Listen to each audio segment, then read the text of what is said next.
It was midnight in the city of Riverton when my footsteps first led me down that deserted alley. I was on my way home, my mind swarming with everyday worries about rent, groceries, and the next big freelance job I hoped to land.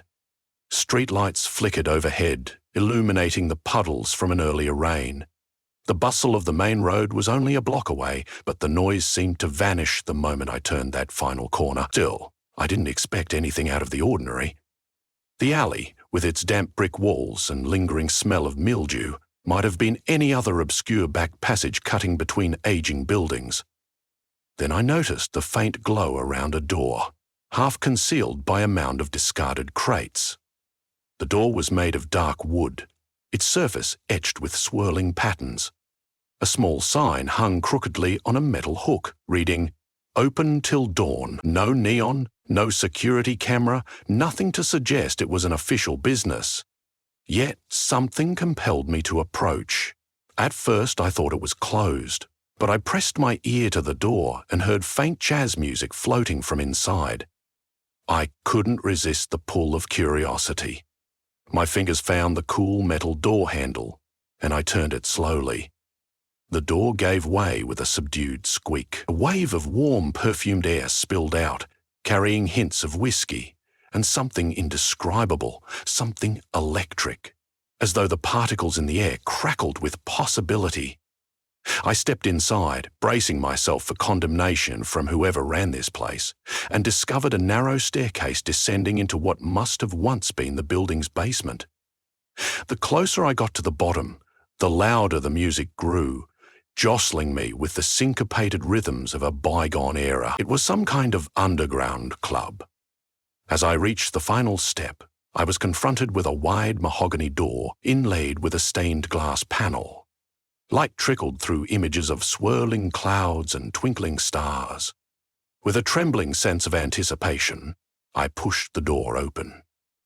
The space beyond it was bigger than the building above would have suggested. Low-hanging lamps bathed the lounge in a warm, amber glow, revealing plush velvet chairs, mirrored walls, and small round tables arranged intimately around a modest stage. A lone saxophonist stood at the center, coaxing lazy, haunting notes from his brass instrument. Eyes turned in my direction. A handful of patrons sipping from crystal glasses, an elegant bartender wiping a vessel behind an ornate wooden bar, and a figure in a fedora leaning against the wall as though guarding some precious secret. The bartender gave me the slightest nod, as if I had already been expected. I hesitated, unsure if I should stay or run. No one demanded I leave. In fact, a sense of welcome, like a playful whisper in the back of my mind, urged me to take a seat. Gingerly, careful not to attract more attention, I crossed the room and slid onto a stool near the bar. The bartender, sporting slick-back hair and an impeccably pressed vest, set a glass of water in front of me without being asked. His eyes were an uncanny shade of grey, reflecting the bar's low lights in ghostly shards. "First time?" he inquired, leaning forward. His voice held the cadence of an orchestrated hush. Nodded, too struck by the ambience to speak properly. Despite the jazz tune, the chatter was subdued, as though everyone huddled in their own invisible bubble. He introduced himself as Tommy. The name sounded old-fashioned, but I didn't question it. He didn't ask how I'd found the place. Instead, he simply said, "We've been meaning to meet you." I can't explain why, but I didn't protest. Something about the place seemed to suspend rational thought. It was as if stepping through that door had freed me from constraints I hadn't realized I carried. My burdens felt lighter. The worries that had anchored me all month seemed to fade. I took a sip from the water, finding a freshness I couldn't recall experiencing before. "This is a special place," Tommy said softly, choosing his words carefully. "We offer something that few can handle." He gestured behind him to a chalkboard listing cryptic drink names: Orchids, Lament, Siren's Sigh, Fate's Gambit, and countless others. Yet, there were no prices. I found it strange, but said nothing. He continued, "The drink you choose can reveal truths, secrets, or even glimpses of what's to come. Some folks come in searching for hope. Others, they want to see if they can avert disaster. A select few, they come to find the worst future imaginable so that they can prepare. I felt my heart flutter. You're talking about fortune-telling?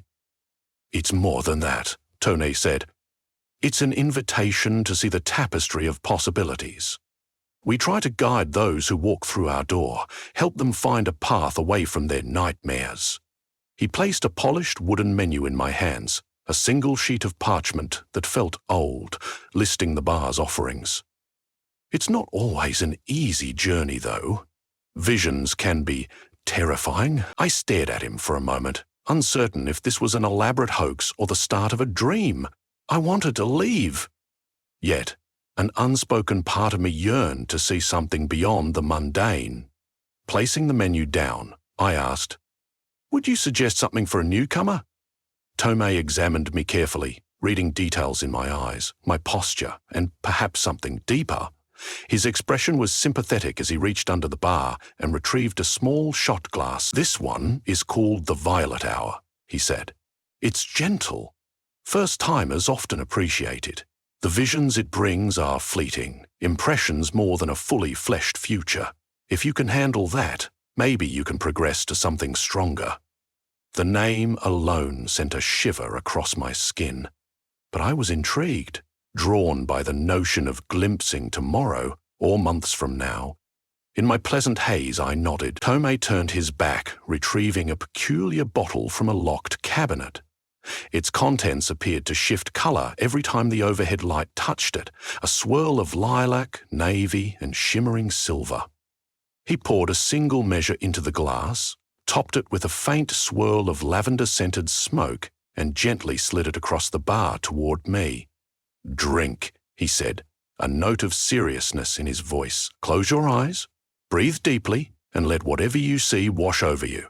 When you open your eyes again, you might speak of it, or you might remain silent. That's entirely up to you." I took the glass in trembling hands. The liquid felt oddly warm. Leaning forward, I sipped. It tasted of sweet wine and bitter herbs, undercut by a flutter of spices that danced across my tongue.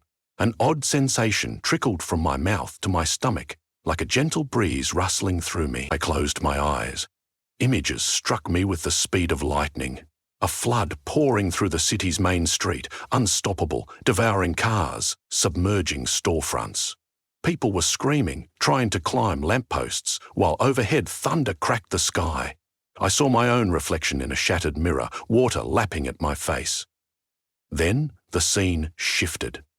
A monstrous wind whipped across the city, toppling tall buildings. Windows burst, sending shards of glass flying in all directions, momentarily catching the glare of swirling storm clouds.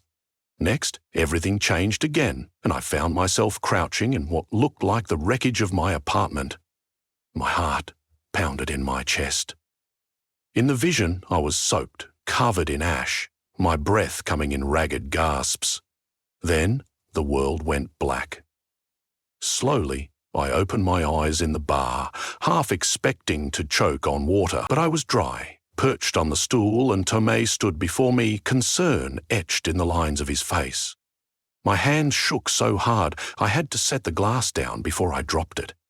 The saxophone continued its soft melody in the background, unaffected by the traumatic glimpse I had just experienced. Baffled, I asked in a shaky whisper, "Was that real?" "It is a possible reality," Tomei replied, voice steady. "A glimpse of what could happen."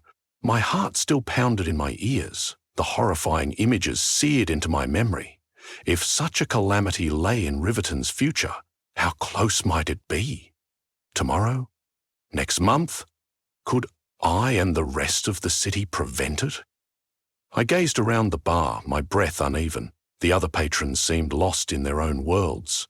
A few had that distant look, like they too carried the weight of some horrifying vision. Others seemed relaxed, almost grateful, as if they had seen a future of deliverance or found enough courage to face what lay ahead.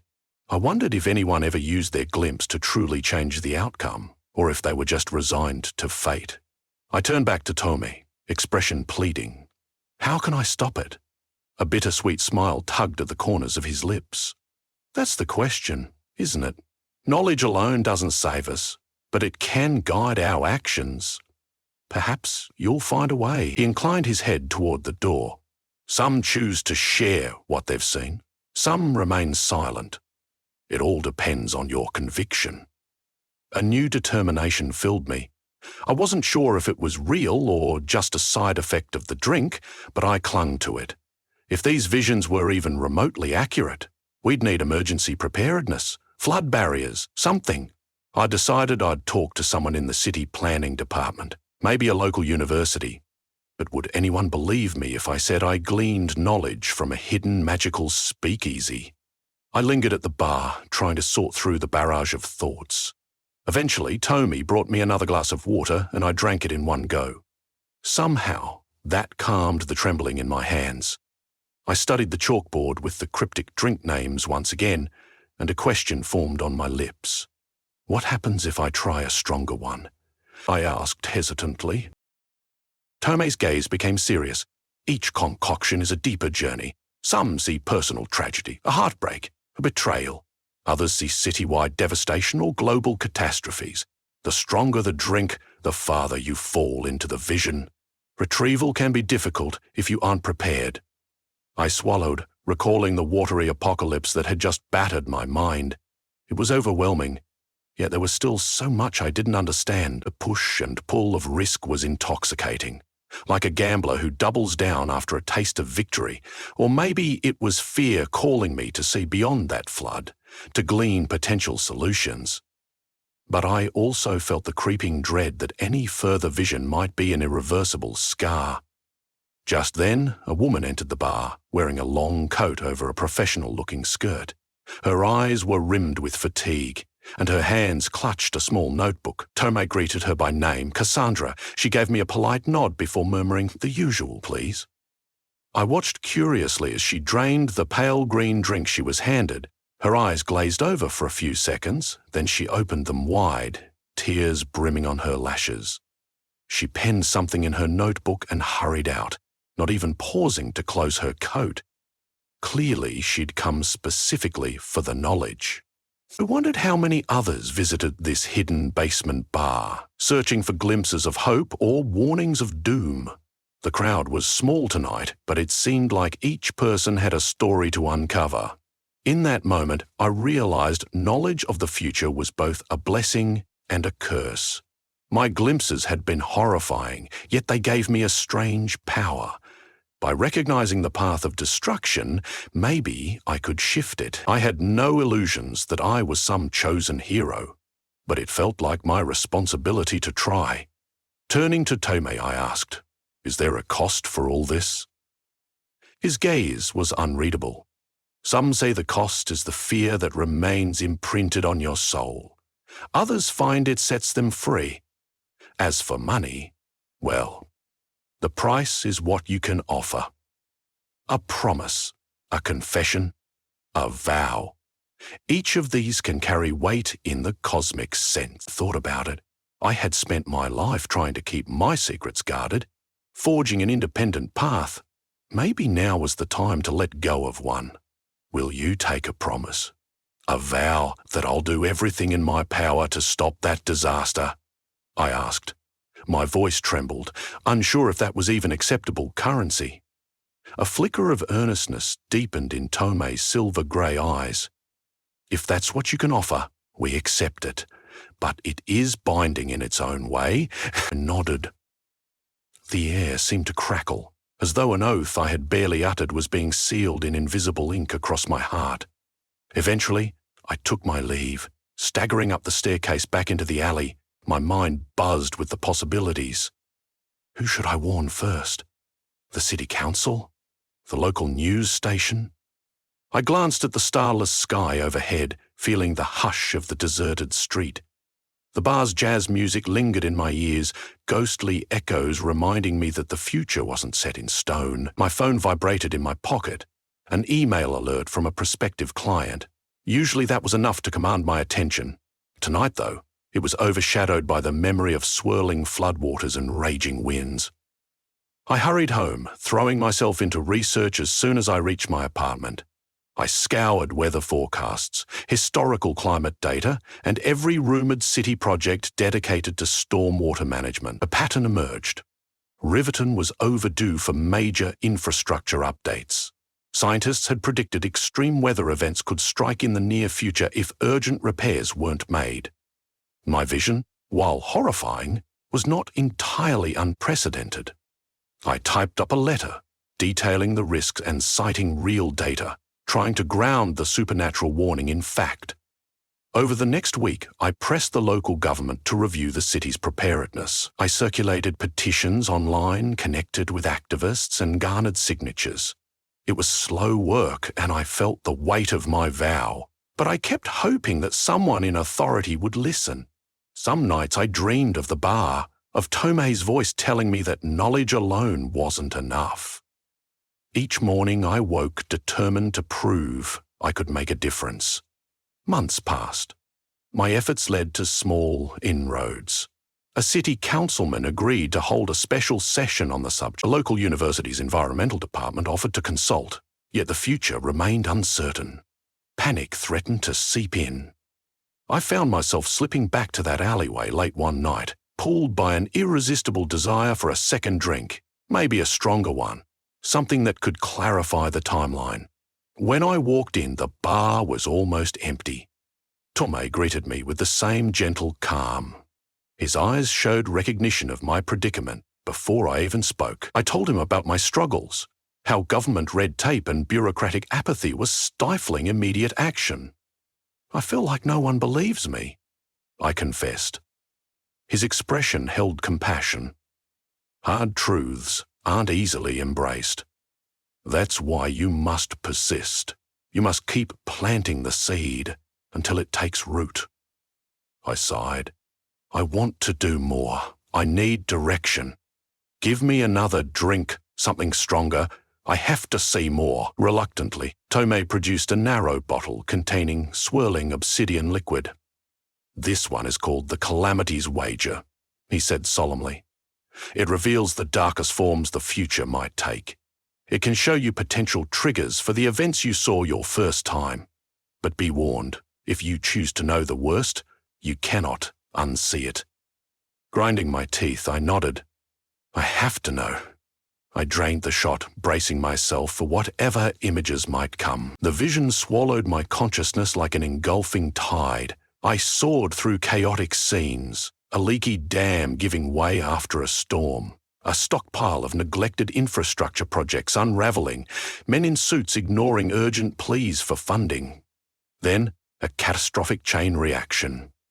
Flooding, building collapses, and city-wide blackouts. The last thing I saw was the skyline caked in a deep red glow, flames licking at broken windows, sirens wailing through the night. I gasped for breath as I jolted back to reality. Pain lanced through my temples. I stumbled off the bar stool, nearly knocking it over. Tomei caught me by the shoulders, murmuring reassurances. I was trembling uncontrollably, my pulse hammering in my veins. The few remaining patrons watched me with somber faces. They likely recognized the weight of a dire vision from their own experiences. I steadied myself against the slick countertop, panting through my anguish. I can't let that happen, I whispered, voice cracking. I can't. Tomei offered his hand, palm up in a gesture of unspoken support. I gripped it, feeling the cool dryness of his skin. You have time, he insisted gently. Even if we see a possible future, many variables could change it. That's why we show glimpses, to those who need to intervene. I nodded, gathering my strength. My vow was stronger than ever. If the city could be saved, I would do whatever it took. I managed to force a wan smile at Tomei before leaving, though my mind was a tornado of fear and resolve. Days blurred into weeks as I doubled my efforts to raise awareness. I presented my findings, including references to nearly forgotten hazard reports that had been buried in the city's archives. Maintaining a semblance of normal life became difficult. I slept little, haunted by visions of crumbling structures and drowned neighborhoods. Sometimes, My phone lit up with calls from people who read my petitions, offering me moral support or volunteering to help. I discovered a whole network of concerned citizens, anxious about climate change, infrastructure decay, and the fragility of the city they loved. I latched onto their energy. Bit by bit, our movement turned heads, particularly after an unseasonably violent storm hit the region, causing minor flooding in the lower districts. It was a cautionary taste of what might come. Suddenly, local news channels wanted interviews. One council member who had previously dismissed me as an alarmist now called for a thorough inspection of all levees, dams, and skyscraper foundations. Progress was painstaking, but it was Late one night, after a televised interview, I looked at myself in the bathroom mirror. Exhausted eyes, posture tense, a voice scratchy from shouting at protests. But there was something else, a flicker of hope, a sense of purpose I hadn't felt in years. Perhaps the bar's grim visions had been a blessing, forging my determination to shield my community from devastation. I recalled Tomei's wise words. Knowledge alone doesn't save us, but it can guide our actions. As the city's committees began drafting new legislation to strengthen building codes and improve flood defences, I realised the difference that unwavering effort could make. However, I never forgot that the future wasn't guaranteed. One night, just before the official rollout of the new infrastructure plan, I returned to the alley. The door was still there, marked by that same faint glow. The music from within beckoned me like an old friend. When I stepped inside, the bar felt different. Though the decor was unchanged, warm lights, velvet seating, the persistent hum of jazz, the atmosphere hummed with a subtle positivity. I found Tomei behind the counter, carefully polishing glasses. The corners of his mouth turned up in a restrained smile, as though he'd been tracking the city's progress from afar. This time, he didn't offer me a drink. Instead, he motioned to a table in a quiet corner. I followed him there and he sat across from me, hands folded. "You've done well," he said softly. "Your vow was not in vain." I sighed. "We're not out of danger yet. There's still so much to do." He nodded. "The future is only shaped by the will of those who act. You carry that will within you. So do many others now." "Did you know we'd make it this far?" I asked. He pressed his lips into a thin line, perhaps debating how much to reveal. "I knew you had the spirit. The bar doesn't just show futures. It finds those who can shape them." We sat for nearly an hour, speaking in hushed tones about the complexities of choice, the burden of knowledge, and the hope that blooms even in the darkest prophecies. Occasionally, I glanced around at the sparse crowd of patrons, sipping on their revelations. Some wore anxious frowns, others a quiet resolve. I felt a kinship with them, understanding that a single glimpse could spark a lifetime of action. Before I left, Tomei rose to his feet and offered a parting statement. "Never doubt what you've seen. Never doubt yourself." His words resonated with an unspoken finality, as if he expected I might not return for another vision. I ascended the steps one last time, stepping into the crisp night air with more calm than I'd known in months. The revelation of calamity had terrified me, but it also had ignited a fire, and that flame, once sparked, does not easily extinguish. I walked away from the alley, never glancing back at the crooked sign or the hidden doorway.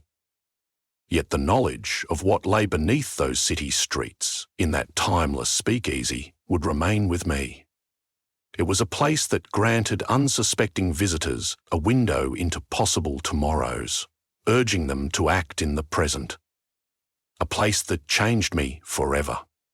And maybe, just maybe, it would change the fate of Riverton and beyond for the better.